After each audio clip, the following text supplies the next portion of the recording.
गरीब दर्जी बहू की घास की साड़ी और घर।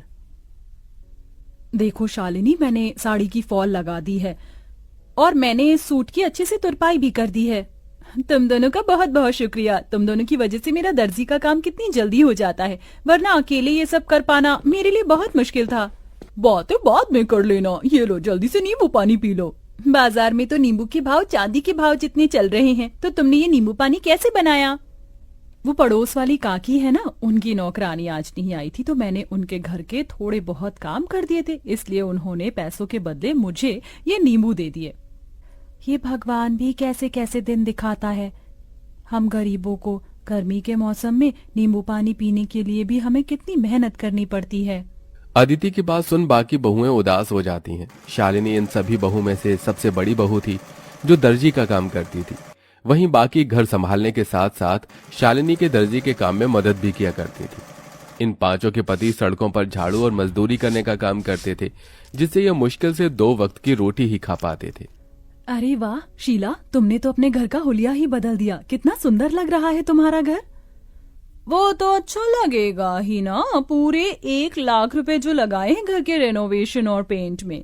वैसे मेरे ख्याल से तुम पांचों को भी अपनी ये बाबा आदम के जमाने की गुफा को रेनोवेट करवाना चाहिए। न जाने इतनी गर्मी में तुम लोग इस गुफा जैसे घर में कैसे रहते हो। खिड़की दरवाजे तो ऐसे हैं कि अगर किसी का हाथ लग गया तो वहीं टूटकर गिर जाएंगे। पांचों बहू की घर की बेइज्जती करके घमंड दिखाते हुए शीला अपने घर के अंदर चली जाती है। अपने घर की इतनी बेइज्जती होता देख पांचों बहुओं को ही काफी दुख होता है। अरे बाप रे बाप, ऐसा लग रहा है कि धरती लोक पर नहीं बल्कि सूर्य ग्रह पर पहुंच गया हूँ। कितनी गर्मी है। इतनी गर्मी में गुफा में सोओगे तो गर्मी नहीं तो क्या ठंड लगेगी? क्या गुफा? और नहीं तो क्या, ये गुफा क्या आप लोगों को घर दिखाई देती है? शादी को इतना समय हो गया है लेकिन हम एक ढंग के किराए के मकान में भी नहीं रह सके। कभी कभी तो लगता है इस गुफा जैसे घर को छोड़कर जंगलों में चले जाऊं और वहीं रहूं। याशिका की बातें सुन सभी लोगों को इस बात का एहसास तो होता है, लेकिन अपनी गरीबी और लाचारी देखते हुए वो कुछ नहीं कहते और ऐसी ही गरीबी में उनके दिन बीतने लगते हैं। अमृता, अगर तुम न होती तो इतनी गर्मी में हमें ये ठंडा पानी पीना भी नसीब नहीं होता। जमीन ठंडी रहती है ना, इसलिए मैंने पानी के मटके रखना शुरू कर दिया था ताकि कड़ी से कड़ी गर्मी में भी हमें ठंडा पानी मिल सके। कल रात थोड़ी बहुत चैन की नींद नसीब हुई थी।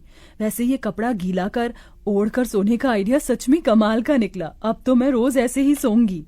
पांचों बहुएं हमेशा अपने ऐसे छोटे मोटे जुगाड़ से गर्मी से थोड़ा बहुत बैक लिया करती थीं। शालिनी देखो ना, मेरी साड़ी फिर से फट गई, इसे सिल दो। कितनी बार एक ही साड़ी को बार बार सिलकर पहनेंगे? जब से शादी हुई है तब से लेकर आज तक एक भी साड़ी नहीं पहनी है। वही 2-3 साड़ियों को सिल कर ही पहन रहे हैं। अदिति इतना बोल ही रही होती है कि तभी उन्हें बाहर से साड़ी वाले की आवाज आती है, जिसे सुन पांचों बहुएं जैसे ही बाहर आती हैं। अरे भाई साहब, ये नीली वाली साड़ी दिखाइए।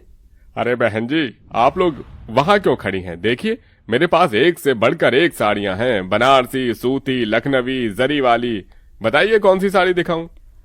अरे भाई साहब जी, आप किन से साड़ी लेने के लिए पूछ रहे हैं जो एक ही फटी हुई साड़ी को सिल कर पहनती हैं? इनकी एक सूती की साड़ी लेने की तो औकात नहीं है। ये क्या ही महंगी साड़ियां लेंगे। अपनी पड़ोसन मोना और अलीशा को अपनी इतनी बेइज्जती करता देख पांचों बहू की आंखों में आंसू आ जाते हैं और वो सीधा घर के अंदर चली जाती हैं। पांचों बहुएं इस गर्मी और गरीबी से परेशान हो चुकी थीं। पांचों बहुएं आंगन में बैठ एक दिन झाड़ू बर्तन कपड़े कर रही होती हैं कि तभी अचानक जोरों से हवाएं चलनी शुरू हो जाती हैं। लगता है बहुत जोरों से तूफान आने वाला है। चलो जल्दी घर के अंदर चलते हैं। पांचों बहुएं जैसे ही घर के अंदर जाने लगती हैं कि तभी तेज आंधी की वजह से उनके घर की छत उड़ जाती है और साथ ही साथ उनके घर की दीवारें भी टूटकर बिखर जाती हैं। हे भगवान, ये तूफान गांव में नहीं बल्कि हमारी जिंदगी में आया। अब हम लोग कहाँ रहेंगे? अपने घर के टूट जाने की वजह से पांचों बहुएं बहुत रोती हैं। शाम होते ही इन सब के पति घर आते हैं और ये सब नजारा देख उन्हें भी काफी दुख होता है, जिसके बाद अब वो सभी सिर छुपाने के लिए जंगल की तरफ बढ़ते हैं और एक बड़े से पेड़ के नीचे बैठकर अपनी रात वहीं गुजार लेते हैं।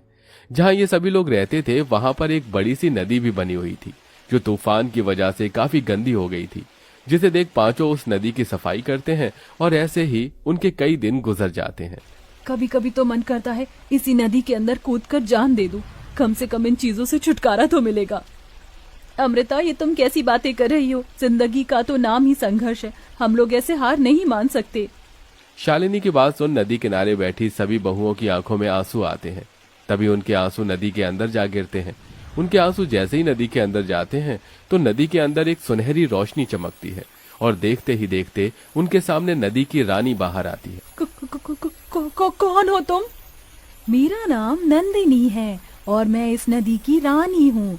तुम पांचों ने मेरी नदी को साफ किया, यहाँ आसपास सफाई रखी और आज तुम लोग बैठकर ऐसे रो रहे हो।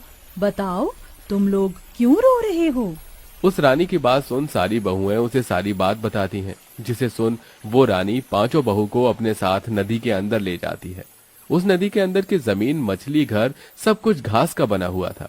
ये सब देख पांचों बहुएं बहुत हैरान होती हैं। ये सब हकीकत है या कोई सपना? ये सपना नहीं, हकीकत है। ये घास जादुई घास है जिसकी मदद से तुम लोग कुछ भी बना सकते हो और वो चीज बिल्कुल असली चीज की तरह ही काम करेगी। तुम लोग चाहो तो यहाँ से ढेर सारी जादुई घास ले जा सकते हो। नदी की रानी, आपका बहुत बहुत। पांचों बहुएं उस जादुई नदी के अंदर से ढेर सारी जादुई घास लेकर आती हैं और सबसे पहले उन जादुई घास से अपना घर बनाने लगती हैं। क्या इस घास से हम लोगों का घर बन पाएगा? ये मामूली नहीं, जादुई घास है। नदी की रानी ने कहा था कि इस घास से बनी हुई सभी चीज असली चीजों की तरह ही काम करती है। क्या पता ये घास का घर भी हमारा असली घर हो। पांचों बहुएं कुछ घंटे के अंदर एक बहुत बड़ा सा घास का घर तैयार कर देती हैं, जिसमें वो पांचों अलग अलग कमरे भी बनाती हैं। साथ ही साथ वो बाथरूम और रसोई घर भी बनाती हैं, जिसमें घास का चूल्हा, घास के बर्तन और कमरों में घास का पलंग, कुर्सी। जादुई घास होने की वजह से सारी चीज असली चीजों की तरह बिल्कुल मजबूत हो चुकी थी। मुझे तो यकीन ही नहीं हो रहा कि हम लोग अपने घर के अंदर खड़े हैं, वो भी एक ऐसा घर जो असली घर से भी ज्यादा मजबूत और अच्छा हो। अब तो हम यहाँ आराम से रहेंगे। जादुई घास होने की वजह से हमारा ये घास का घर भी कितना ठंडा है। अब तो यहाँ हमें बिल्कुल भी गर्मी नहीं लगेगी। पांचों बहुएं अपने अपने पतियों के साथ आराम से घर में रहती हैं और ऐसे ही कुछ दिन गुजर जाते हैं। सच में अब तो हद हो गई है। मन कर रहा है ये बची कुची साड़ी ले जाकर फेंक दूं। क्या हुआ अदिति, तुम इतने गुस्से में क्यों हो? गुस्सा ना करूं तो खुशी के मारे नाचूं। उस दिन तुमसे साड़ी सिलवाई थी, देखो आज फिर से ये साड़ी फट गई। अदिति की बात सुन शालिनी के मन में एक ख्याल आता है, जिसके बाद शालिनी दोबारा उस जादुई नदी के अंदर जाती है और वहां से ढेर सारी जादुई घास लेकर आती है और अपनी सिलाई मशीन पर बैठकर कुछ घंटे के अंदर ही घास की बनी हुई 5 साड़ियां तैयार कर देती है।